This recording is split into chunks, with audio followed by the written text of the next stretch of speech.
Hello and welcome to another episode of the Kid Stories Podcast. I'm Phil Bechtel. Let's get into some shoutouts. The Shull family are all big fans. Poppy, Finley, Louie, Maverick, and even little Asa. I'm so glad you all enjoy the stories. I think if you were characters in the podcast, you would be the owners of a toy store in Cliffside City during the day, and at night you'd go out into the city to foil criminals. Poppy would be a wizard, Finley would have super strength, Louie would be able to turn invisible, Maverick would be a super ninja, and baby Asa could blast lasers from her eyes. Thanks so much for listening, Poppy, Finley, Louie, Maverick, and Asa. And Mackenzie Stone is an excellent artist and a fan of the show. Mackenzie, I think if you were a character from the stories, you would be a sorcerer who can turn herself into a cat to infiltrate bad wizard clans and take them down. I loved your drawings, and thanks for listening, Mackenzie. Today's story is titled Mountain Madness Part 2. The next day, Molly and Zoe woke up early to make a plan for the rock creatures before the store opened. So first off, we need to figure out what to call those things, said Molly. Right, how about granitoids, suggested Zoe. Yeah, okay, or how about rockadoodles, suggested Molly. The girls laughed, coming up with silly names for the rock monsters. How about just rockles, said Zoe. I mean, I know they tried to crush us and all, but they were kind of cute in a way, and rockles is kind of a fun name. Molly agreed, and they went about calling them rockles. Should we even go back out there, up to the mountain, if there's a rockle out to get us? Asked Molly. Well, for all we know, there could be more than just one. But we can't just stop collecting ingredients, and a lot of what we need only grows up there on the mountain, added Zoe. I say we go check it out up there later tonight. Leave the hamsters here, just go up there and sneak around to figure out this rockle situation. After another day working in the shop, they prepared for their exhibition. Stealth was key. They dressed in all black and took some more gear they might need to fight off another rockle. They crept up to the mountain, its imposing presence casting a long shadow as the evening sun began to set. This mountain was the most distinguishing feature of Victoria Island. It jutted so high in the sky the sailors could see it for miles and miles. It was one of the largest mountains in existence.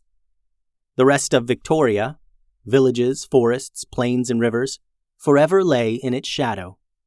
The girls crept all around the base of the mountain where they encountered the rockle the night before. Their steps were silent, and they navigated among the boulders using the moonlight to see.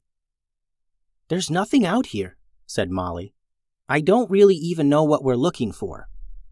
Well, I don't either exactly, said Zoe. Maybe like a rockle nest, or maybe there's a wizard or a witch who's making the rockles or something. I don't know. Let's go inside and see if there's any clues in the mountain.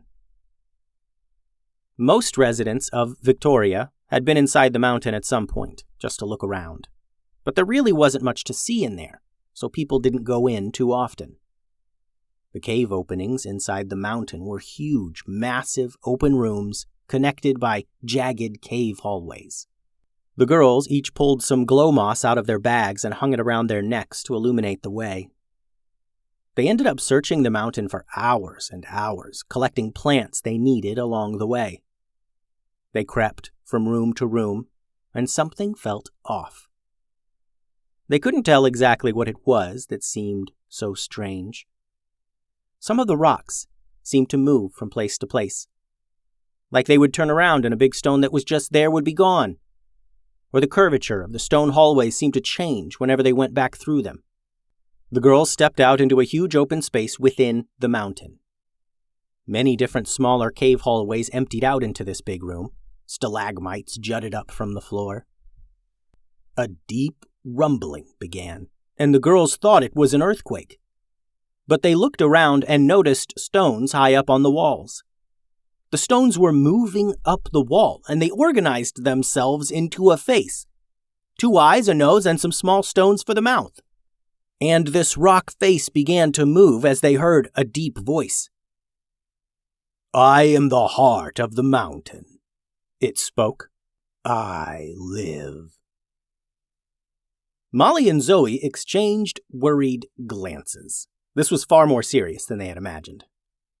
"Well, what do you want?" Zoe asked, looking up at the stone face on the wall. "I will reclaim this island," the face said. "My minions will turn everything to stone, as it once was." So many questions filled the girls' heads. Had the mountain always been alive? Why was it just now waking up? Were the Rockles the minions? As the mountain's ominous declaration ended, Rockles began to swarm into the cave. They clomped into the room from all the other cave tunnels. The girls' instincts kicked in. Zoe's telekinetic powers flared as she deflected incoming rocks. The Rockles were throwing huge stones at the girls, and Zoe waved her hands in all directions to knock them out of the air. "This way!" yelled Molly. Zoe turned and noticed one of the tunnel openings clear of any Rockles. She rushed toward Molly as stones crashed down where she was just standing. They could hear the thundering of the Rockles' steps as they ran through the caves. They finally made it out of the mountain and discovered the danger wasn't over. The mountain itself seemed to shake and move, sending more heavy stones rumbling down toward them. The girls scattered and dodged, narrowly avoiding being flattened by the rolling boulders. They wanted to rush down to the grassy meadow below, but huge stones were blocking their way. They scrambled among these boulders as the Rockles all caught up with them, continuing their pursuit. Molly and Zoe were dripping with sweat and taking deep, desperate breaths as the burning muscles in their legs worked through the last of their energy. The girls backed up away from the oncoming Rockles. Zoe's arms flailed from side to side. Her telekinesis waned as she was just barely able to deflect the stones the Rockles were throwing. Molly was using everything she could find from her bag, flame potions and other attacks that had little effect on the stomping Rockles. Just before Molly and Zoe turned to make one last run for it, the sun peeked over the mountainside.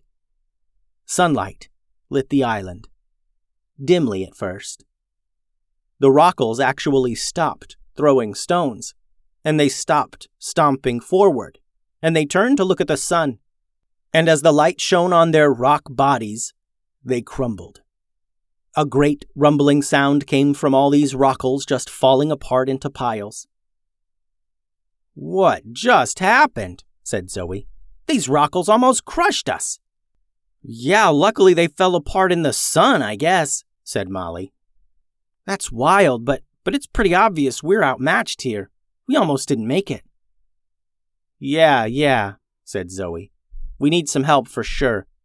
Maybe we'll go to the valley later and see who's there to help out, but for now we need to get some sleep." When they returned to the shop, they left the closed sign up and decided to take a few days off.